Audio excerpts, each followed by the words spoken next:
Drew and Macy, we have been we started last year, a year and 3 months ago. About the time y'all got married, I had this wild idea to go, let's just start at the beginning. And so we started in Genesis 1, and here we are a month and a year and 2 or 3 months later, and we're finally in Exodus. So Exodus 14, the last 3 weeks, just for me, were really, really helpful with the whole thing about the jail and the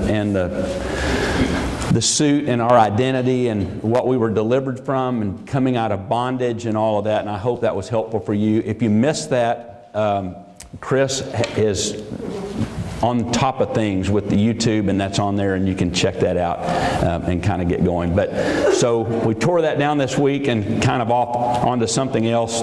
There'll be something soon coming stage-wise, but there's not time to get it put together after tearing one thing down. And so anyway, Exodus 14. So here's let me just kind of catch you up. I was hoping Bev wasn't here when I was talking about the redhead stuff. Hi, beautiful. She's shaking her head at me like this. What? I know you have a secret on me. Be careful of those hairdressers, man. I'm telling you. Oh, man. Okay, so the children of Israel had been in bondage. Remember Joseph went over and became a bigwig in the country, and there was a famine, and so all of his family came. And this family kind of got sucked into Egypt and stayed there, and they had children, and this whole Israelite nation grew during this 400 years of bondage. And so God shows up one day to a man named Moses in a burning bush and said, okay, it's time that my people are let go. I have a plan. I want my people to be free. I want them to walk in freedom and deliverance and no more bondage. God still says that today. He does not want us to walk in bondage, but freedom and victory. And so God begins to speak with Moses, and this whole thing, I won't go through it all again, but finally Moses said to Pharaoh, Jehovah said, let my people go. Well, Pharaoh, of course, laughed at him because the whole Israelite nation were their slaves. They did all of the work, and so their economy depended on this whole thing. And so Pharaoh laughed, and God said, okay, really, I'm going to have the last laugh. And he starts with these plagues. And we looked at those, the 10 plagues, which ended in the plague of the death of the firstborn, where the angel of death passed through the land at midnight, and wherever he saw blood over the door, he would pass over that house, from whence we get the word Passover and that whole thing. And so the last 3 weeks we've been looking at, as we come out of bondage, what that looks like. And some of us have come out of the bondage of dependencies and addictions and all kinds of things. Some of us have come out of the bondage of religion, and there's all kinds of things that we've come out of. So here we are now. So they were delivered, and the Spirit, the Holy Spirit, in the form of a pillar of cloud of fire, and a cloud and fire begins to lead them out away from Egypt into where they're headed to one day the Promised Land. And so these are the first few days of the leading, and finally what happens is this cloud and fire leads them to a cul-de-sac. Basically, that's what it is. It begins to lead them out, and God leads them to this place where they're penned up. There is, in human terms, there is no way out. They are toast, basically. There is a sea in front of them, the Red Sea. There's no way to get through that. There are mountains, cliffs, and stuff on both sides. And coming from behind is the only thing that was left intact when the Israelites left Egypt, and that was the Egyptian army. That had not been touched. There had been death of the firstborn, all these other things God had touched, but He did not touch the army. And so this basically was Pharaoh's pride and joy. And so Pharaoh wakes up one morning and he goes, "What have I done? I can't believe I did that. And so he musters up this cavalry. They're famous. And I mean, hundreds and hundreds and thousands and the best chariots. And he gets them all together. And so they start moving toward the Israelites who are penned in. So here they come. Here comes the army, and they know it's useless to try to run. It is useless to try to flee from this cavalry because there's nowhere to go anyway, and they're going to die. And so, by all appearances, they're shut up to destruction and shut up to the sea. But really, they were shut up to God, and we're going to see that. And so here, let me just kind of cut to the chase. What I'm going to talk about today is when you and I get put in a place where it seems like there's no way out. And God is trying to show us a Red Sea miracle. God wants us to not only know the miraculous, but to walk in the miraculous. And that's been a prayer at our home this year.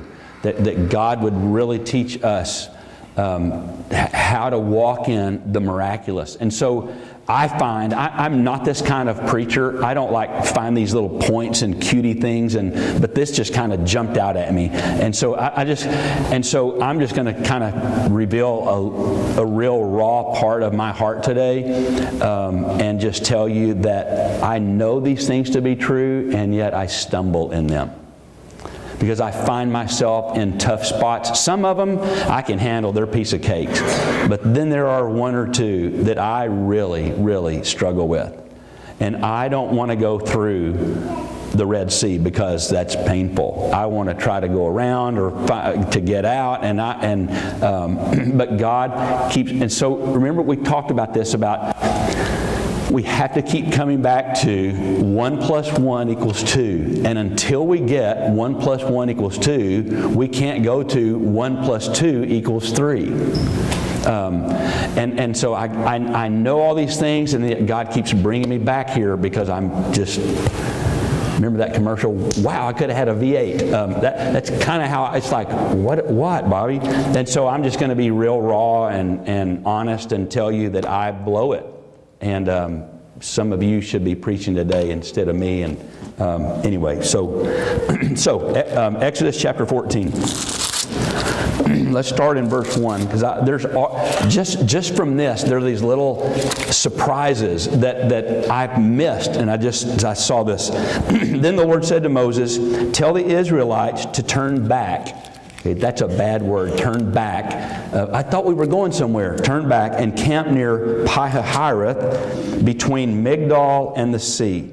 They are to encamp by the sea directly opposite Baal-zephon. Pharaoh will think, the Israelites are wandering around the land in confusion, hemmed in by the desert, and I will harden Pharaoh's heart. He will pursue them, but I will gain glory for myself through Pharaoh and his army, and the Egyptians will know that I am the Lord. So the Israelites did this. Okay, so you're probably not like me, but I guess it's my ADD somewhat, I'm sure, but I read things so fast. I just want to get to the punchline. That's just kind of how I'm wired. And so I can read a passage like this, and I can jump right over Migdol, Pi-hahiroth. It's like, okay, I can't pronounce them anyway. I just act like I can, so you think I can, and I'll just read right through them and not pay much attention. But I'm trying to learn to pay attention. So let me show you just real quick. This isn't the sermon, but this is really fascinating when you see where God hemmed them in. Okay, so He said, "You're going to be. I want to turn back and go to Pi-hahiroth." Watch this. Pi-hahiroth means place of liberty. Okay, this is important. Okay, because right near your Red Sea, God's going, "Hello, it's me, the place of liberty." And because I'm like this, I get hemmed in, and I go, "It's hopeless. What? Why even try? Whatever." And right next, God goes, "This is the place of liberty. This is the very thing that's going to set you free." Okay. Migdol signifies a tower or a fortress.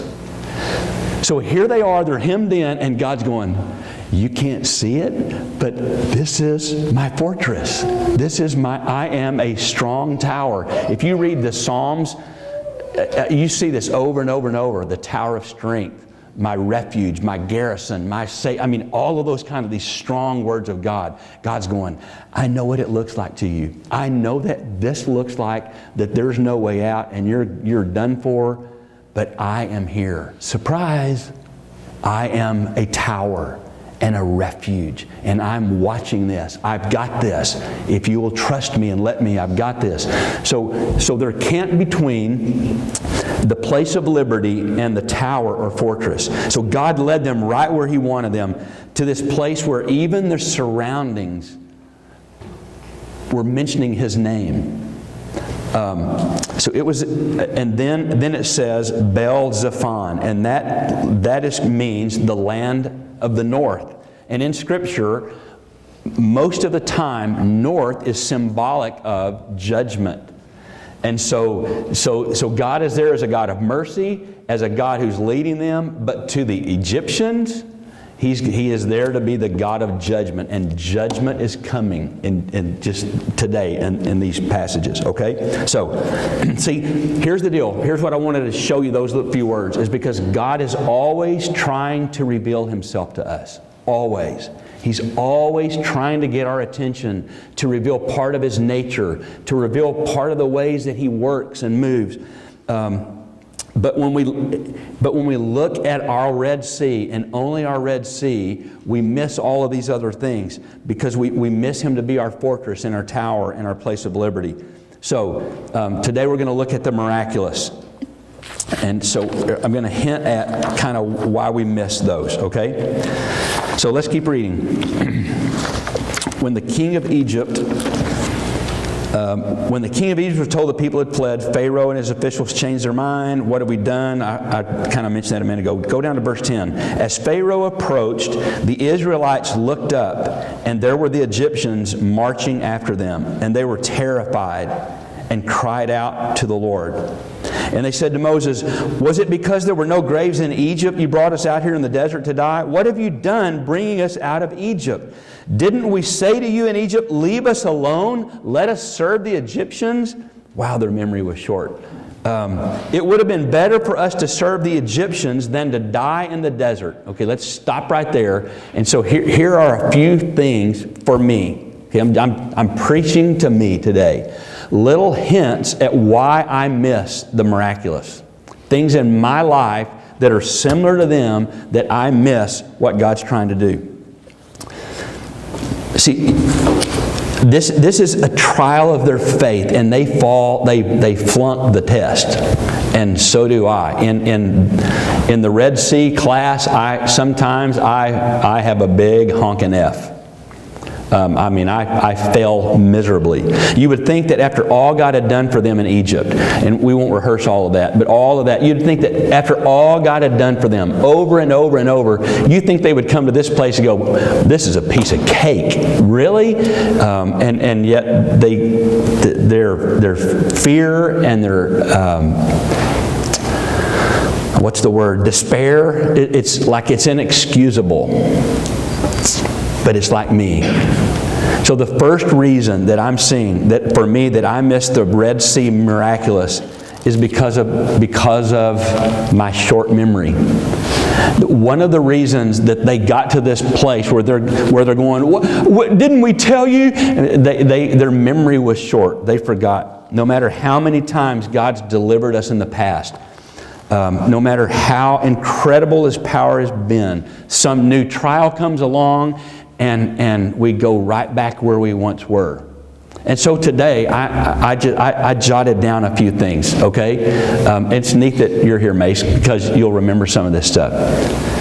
So today, I wake up in a bedroom. I'm rehearsing, okay? I'm working on my memory, okay? So just, it won't mean anything to you, but it's not what I'm saying, it's what I'm saying, okay? So this morning I wake up and I look around and I'm in a bedroom filled with furniture that somebody gave us because God told them to. And I sit up and I'm on a mattress set that was given. Terry and I prayed years ago. We were praying, God, we need a mattress. And so we began to pray for a mattress. So I go do this youth camp. And so I'm the pastor, and my best friend Kevin Walker is doing the music. And we do this youth camp. And at the end of it, these kids go, I know that you got paid an honorarium, but we want to take up a love offering. Well, these are high school kids. They've been at camp all week. We've been whitewater rafting down the Arkansas River in Colorado. I know how much my kids went to camp with. Dad, can you give us more than $2 or $3? So here they are, and they're going to take a love offering. They get this love offering, and the youth minister, Glenn Schock, splits it up, and he goes, here's yours and here's yours, and it's enough to buy a mattress set. And so I get home and I tell Terry, and we go buy this mattress set, and every day we wake up in this mattress set that God answered our prayer. So I go in to make coffee, and I make coffee in this coffee maker that was given to us by this person that knew we loved coffee, and goes, I want to be a part of that.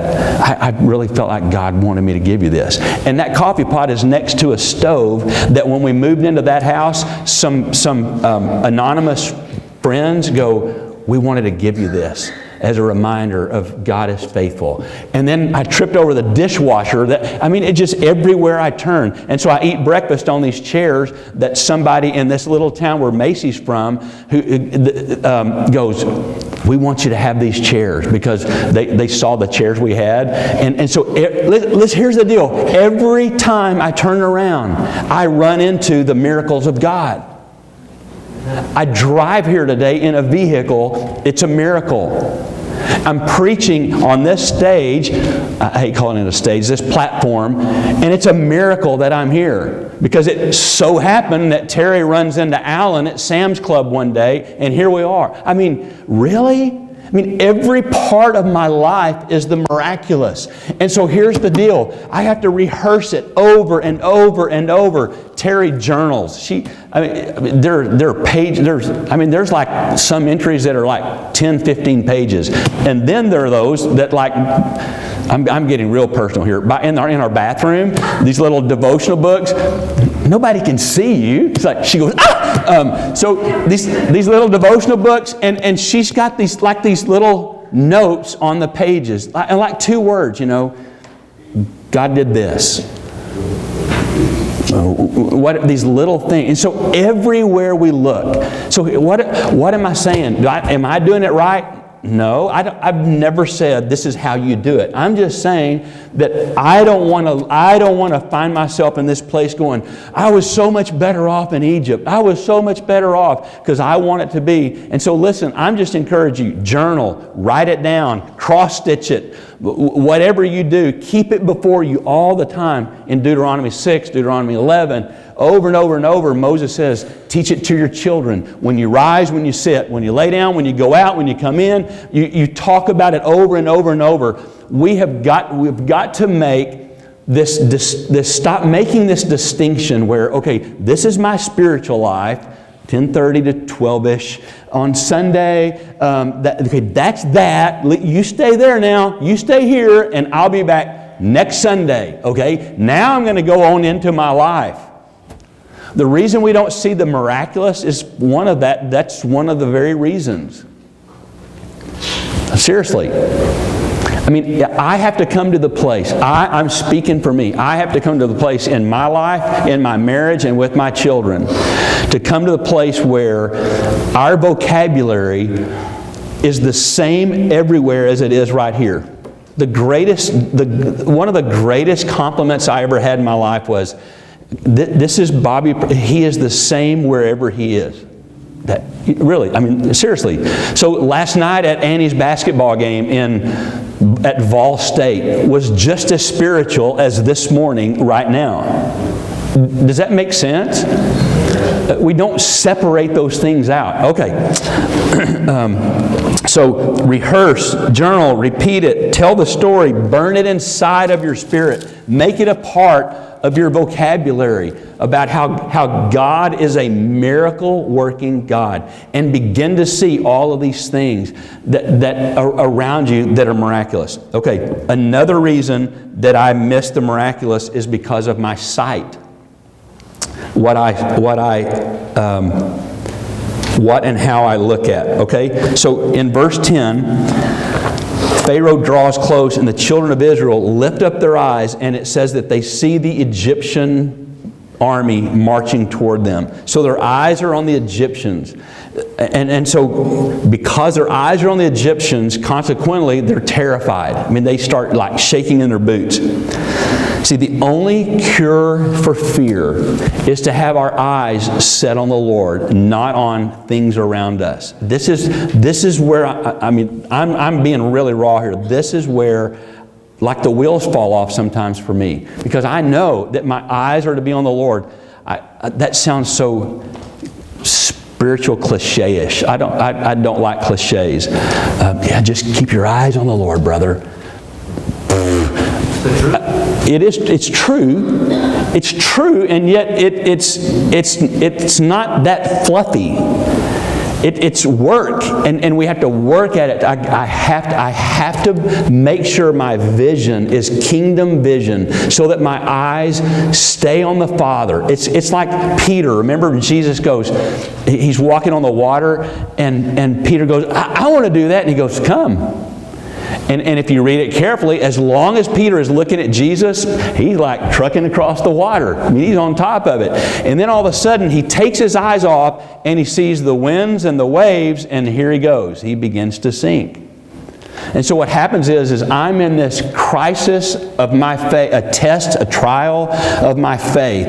And God is trying to show me, I'm backed into my Red Sea, and as long as I'm looking at Him going, you are a miraculous God, I rehearse my miracles, and I'm walking, seeing Him, but all of a sudden, when I look at my circumstances, maybe my checkbook, maybe a health thing, whatever it is, when I take my eyes off and I start looking at the wind and the waves, I begin to tank. Anybody else? Yeah. Okay, most of y'all have it all together. Good. Okay. Like I said, y'all could be up here preaching. See, I said I hate cliches, and here's a big one. But I got to tell you, see, it really is true. What you see is what you get. When I see the Father, when I see the miracle working God, and I really, really see Him, that's what I get. But when I see what's going on around me in these circumstances, that's what I get. It's kind of like, I wanted a motorcycle all my life. I had one when I was a kid. I raced dirt bikes and stuff, and then Terry came, and motorcycles were, you're not leaving me with 9 kids. So like inside I'm this Harley guy, you know. But when you ride a motorcycle, wherever your eyes go, that's where you're going to go. So like you can be driving down the street and you look, wow, look at that tree. I mean, you follow what you look at. And it's the same way spiritually. I will follow what I look at. And so if I look at what's wrong, the circumstances, all of those things, that's where my spiritual life is going to run into that tree. But as I keep focusing on the Father and keep Him ever before me, and I walk that way, my life will follow. And so will yours. Are you with me? Okay. So to be occupied with our circumstances and surrounding is fatal to our peace spiritually.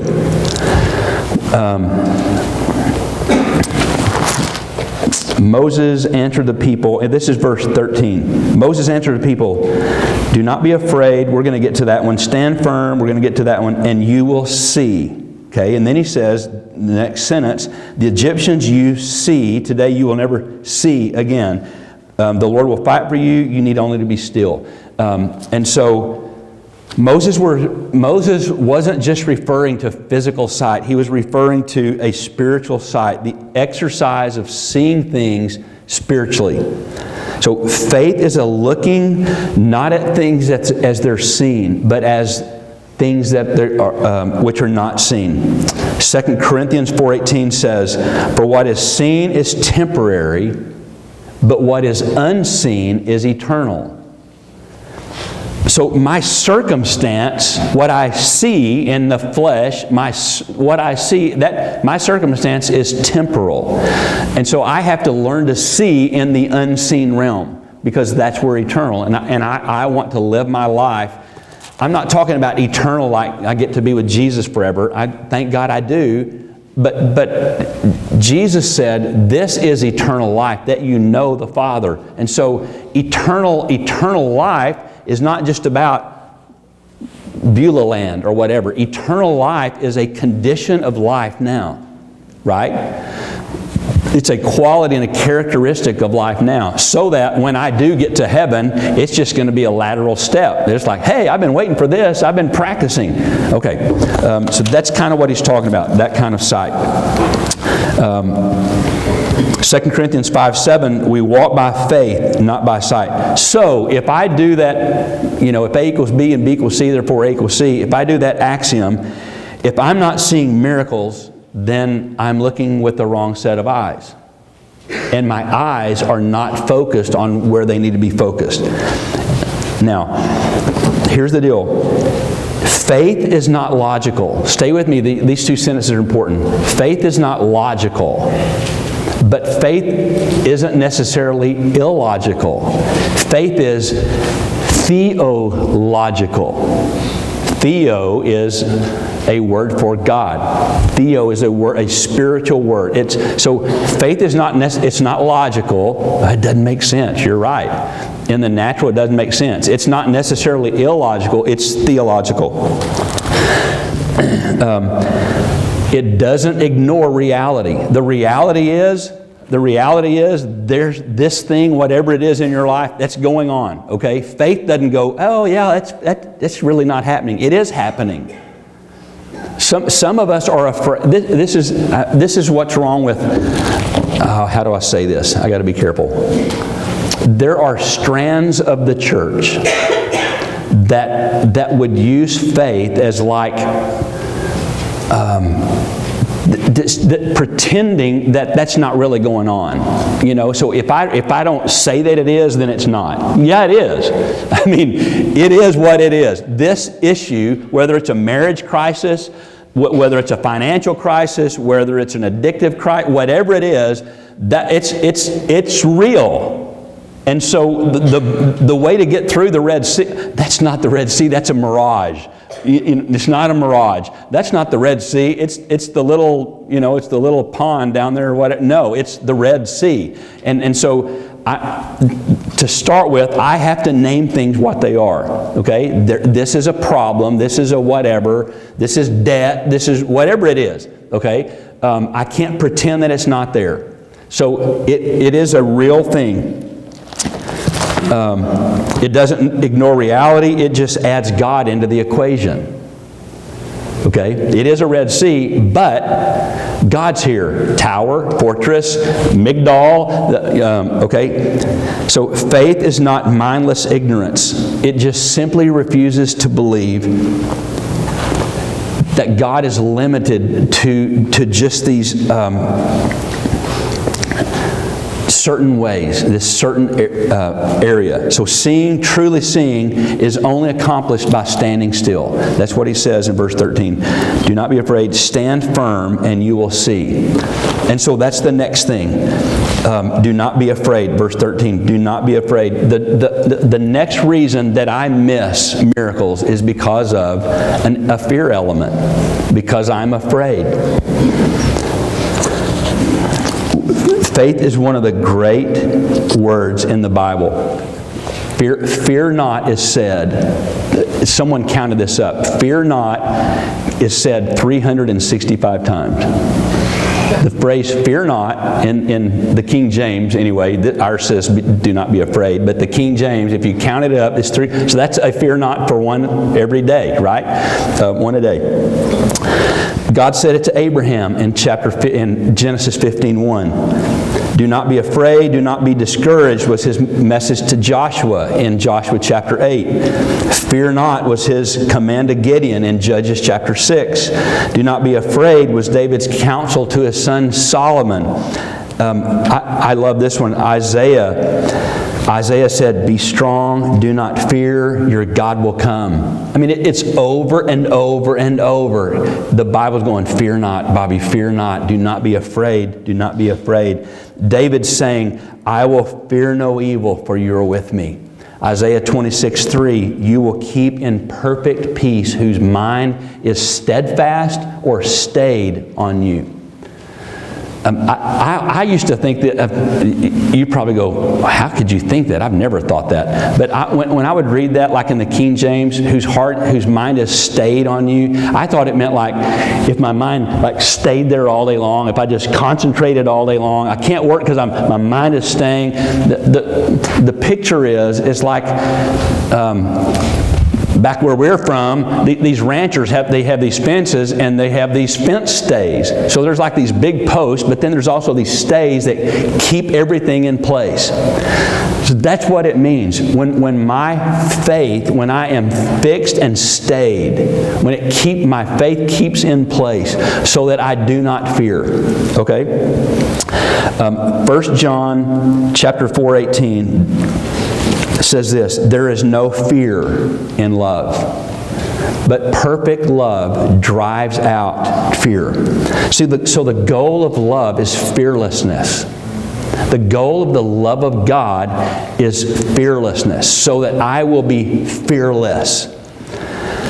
So as we grow in love with God, we unlearn these fears that paralyze us and cripple us and neutralize us spiritually. That's the essence of faith. So faith is the power, the process of unlearning our irrational fears. Okay, so he says, do not be afraid. So that's another one of my hindrances to why I don't see the miraculous. The next one is, he says, stand still. Another reason that I miss the miraculous is, as you can tell, up here, I have a hard time staying still. I mean, I'm pacing this thing, and I'm doing this, and I'm putting on the orange jumpsuit. And God goes, okay, if you will just be still for 1 second, be still! If you will stand still so that I can reveal myself to you. So part of the reason I miss what God's trying to do is because I haven't learned the skill of standing still. So he says, don't be afraid. And now he's basically saying, you got to get quiet. You got to rest. Terry and I were talking about that this week in one of our conversations about, probably it's kind of where we're from, who our parents were. Terry's a military, Dad's a military guy. I mean, all these kind of things go into the equation, and so I'm like, I always have to be doing something. I won't go into that whole thing, but it's like it's hard for me to sit down and sit still. I have to do something. If I'm not working from wherever it came from, if I'm not working, I'm lazy. I have to be doing, and so on one hand, that's a great trait. You want somebody in your life that has that trait, and yet on the other hand, that's a dangerous trait, Alan, where we can never just stand still, Bobby. You can't see. Here's the deal. Here's why he's saying this to them. You can't get yourself out of this. Look around. There's the sea. There's the army. There's this. So you know what? While you're fretting and trying to figure it all out and work, remember the. Oh, well, this is horrible. Remember those called a Chinese, Chinese handcuff? Yeah. So it's like, for those of you that are younger, it's like this. You used to get them in carnivals or whatever from the Lions Club. Oh no. And so it's like these straw woven. Yeah, there's these woven things, and you stick your finger in it, and when you pull, you try to get out, it just makes it tighter. Never mind. Okay. How many of you know what I'm talking about? There, thank you. Okay, good. Y'all went to that stupid carnival too. All right.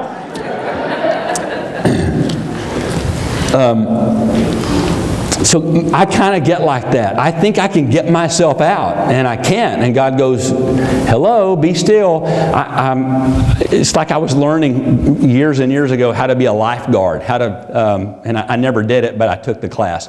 And it's like when and so they teach you how when somebody's fighting, really fighting, that you don't just swim up to them, here, let me help you, because you're not going to help them. They'll take you down with them. And so they teach you how you go under and up a certain way, and so that you get them in a position where they can keep fighting, but you've got them and you can help them. That's kind of how I get. I fight sometimes going, God, I don't want to be still. I mean, I know that's part of my old nature, and that's supposed to be dead, but there's still this thing in me. I can't just see my daddy's face, and it's like this, do something. You're lazy, come on, get out of bed, you're lazy, you're behind, it's never enough. Work. And that carries over into my spiritual understanding, and it's so wrong. And so God's going, I'm going to give you some opportunities. And so He does that in lots of ways. So I must have my hand in it. My restlessness makes me run here and there trying to do what only God can do. And you know what it really is, Alan? It's unbelief. I mean, I can pretty it up. That's just how I am. That came from my dad. You know what? The truth is, when I get that way, it's because I don't really, really believe sometimes. The deacons are going, okay, the church was growing until you got up and you said all this. You're supposed to have it together, and okay, it's been nice knowing you. No, I'm playing. I mean, seriously, I would be foolish to stand up here and go, let's exegete this passage together. In the original, all I know to do is go, you know what? I struggle with this. I do. I don't struggle with that nothing, that doesn't do anything. This is a struggle sometimes, and it's primarily in one or two areas. And what those are is, it's like those areas aren't disgusting. I mean, the disgusting things, what I consider disgusting, that doesn't even faze me. These are more like look good stuff, like finances or whatever. And that's where my Red Sea is, that I need God do a miracle. Okay. And He does, and He has. I mean, I could. We have these books at our house. They're just these stacks called blessing books. I mean, it's like, money under the windshield.